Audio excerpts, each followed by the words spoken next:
Vivimos en un mundo revuelto. Dirigentes políticos, sociales, economistas, científicos, incluso hasta hombres y mujeres comunes, esos que llamamos de la calle, reconocen que vivimos en un mundo revuelto. Ocurre que, conociendo el problema o los problemas, hay pocas soluciones. Cada día hay más división en la sociedad. Los partidos políticos, nunca mejor dicho, todos están partidos. Uno va por un lado, el otro por el otro, y todos buscan sus propios intereses.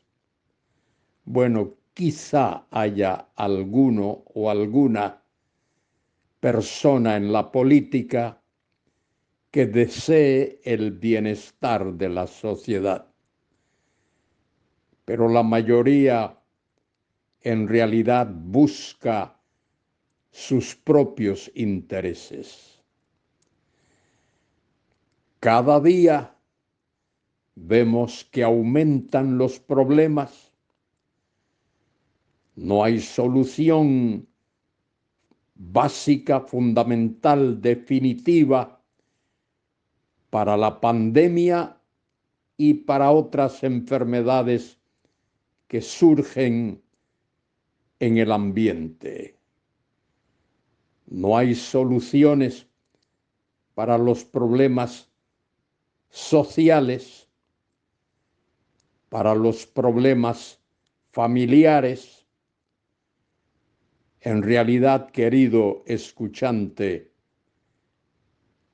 a ti y a mí nos ha tocado vivir en un periodo difícil de la historia de la humanidad. Y cada día que avanza, en realidad hay menos respuesta y la situación empeora. No estoy hablando como un pesimista.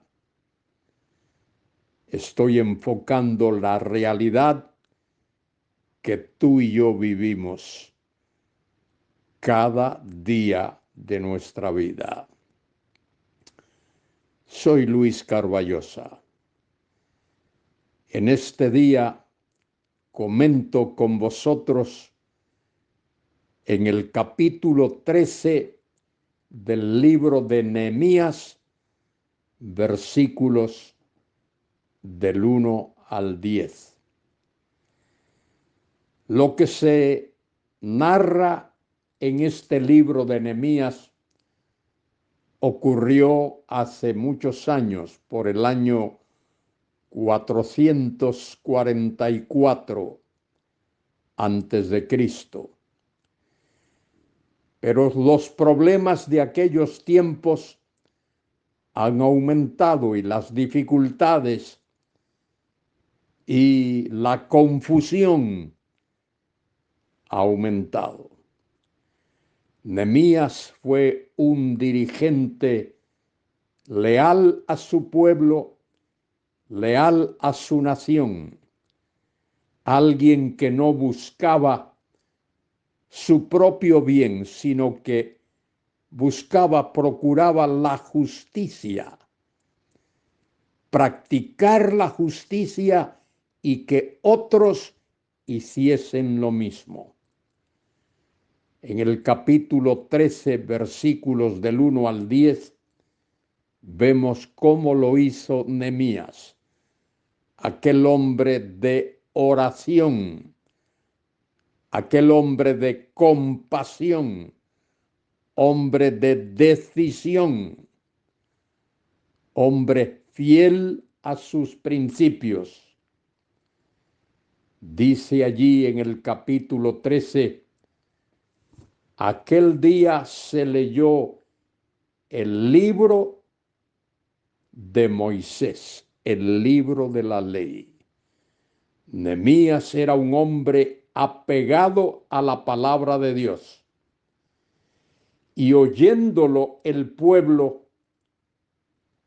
dice allí, oyéndolo el pueblo, y fue hallado escrito en él, es decir, en ese libro de la ley, que los amonitas y moabitas no debían entrar jamás en la congregación de Dios.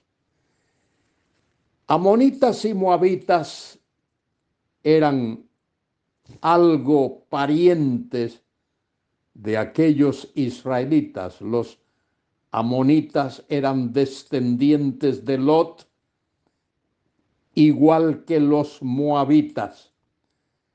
Pero ambos pueblos, ambas naciones, no se habían comportado correctamente con el pueblo de Israel, con la nación de Israel. Los amonitas se establecieron entre los ríos Jaboc y Arnón, y ahí estaban. Dios no permitió que Moisés los atacase precisamente porque tenían parentesco con ellos a través de Lot. Los moabitas. Moab fue un hijo de Lot. Este también fue producto de una relación incestuosa entre Lot y una de sus hijas. Es decir, vinieron al mundo ya con problemas. Bueno, dice que los amonitas y moabitas no debían entrar en la congregación debido a ese trasfondo. Versículo 2 nos dice por qué. Por cuanto no salieron a recibir a los hijos de Israel con pan y agua. Es decir, no le mostraron compasión, sino que dieron dinero a Balaam para que los maldijera.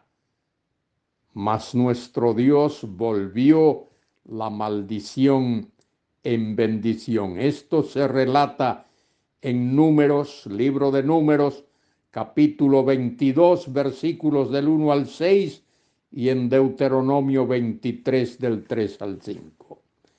Cuando oyeron, pues, la ley, separaron de Israel a todos los mezclados con extranjeros. ¿Por qué los separaron? Porque esos que estaban mezclados con extranjeros introducirían la idolatría, y Dios repudia la idolatría. Y antes de esto, el sacerdote Eliasib, siendo jefe de la cámara de la casa de nuestro Dios, había emparentado con Tobías. Y eso era abominación delante de Dios. Y le había hecho una gran cámara en la cual guardaban antes las ofrendas, el incienso, los utensilios, el diezmo del grano, del vino y del aceite que estaba mandado dar a los levitas, a los cantores y a los porteros, y la ofrenda de los sacerdotes. Es decir, habían usado mal no solo el sitio, sino lo que allí se guardaba. Muchas veces el pueblo de Dios, hijos de Dios, hijas de Dios, hacen eso. Usan mal las cosas que Dios da. Querido hermano, querida hermana, tú y yo tenemos la responsabilidad de examinar nuestro corazón, alzar nuestros ojos al cielo y usar bien lo que Dios nos da, que usemos para su gloria. Dice el versículo 6, dice Nehemías, mas a todo esto yo no estaba en Jerusalén, porque en el año 32 de Artajerjes, rey de Babilonia,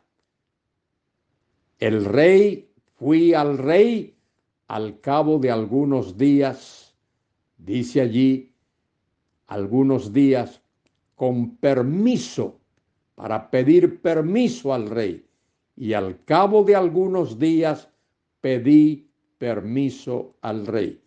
Permiso para regresar a Jerusalén.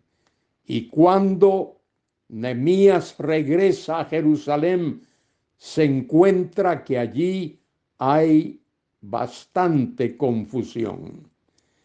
Querido hermano, querida hermana, es importante que tú y yo evitemos confusiones. Y para evitarlo tenemos que apegarnos y aferrarnos a la palabra de Dios.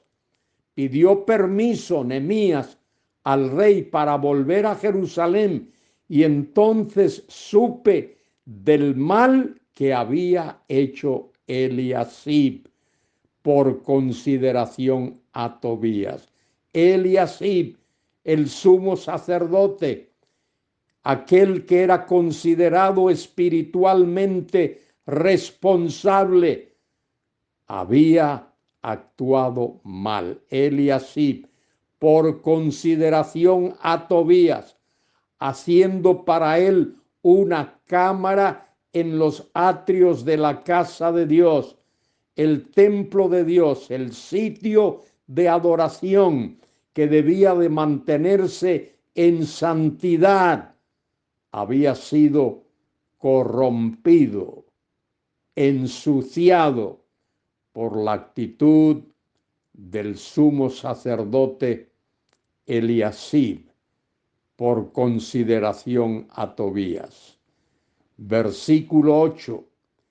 Y me dolió en gran manera Nehemías, el hombre de Dios, el hombre espiritual, aquel que era un hombre de convicción, dice, y me dolió en gran manera. A ti y a mí debe dolernos todo aquello que es hecho contrario a la voluntad de Dios y contrario a la palabra de Dios.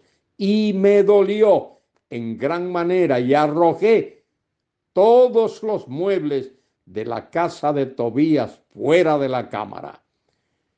Nehemías se llenó de ira santa y dije que limpiasen las cámaras e hice volver allí los utensilios de la casa de Dios, las ofrendas y el incienso.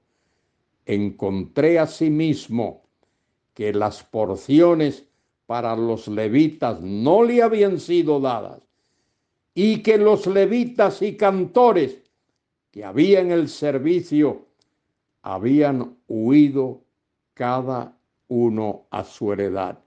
Estaban pasando necesidad, estaban teniendo limitaciones, posiblemente hasta pasaron hambre debido a todo aquel mal actuar del sumo sacerdote, de Eliasib y de Tobías y de otros. Querido hermano, querida hermana, tú y yo tenemos la responsabilidad de actuar siempre en conformidad con la palabra de Dios.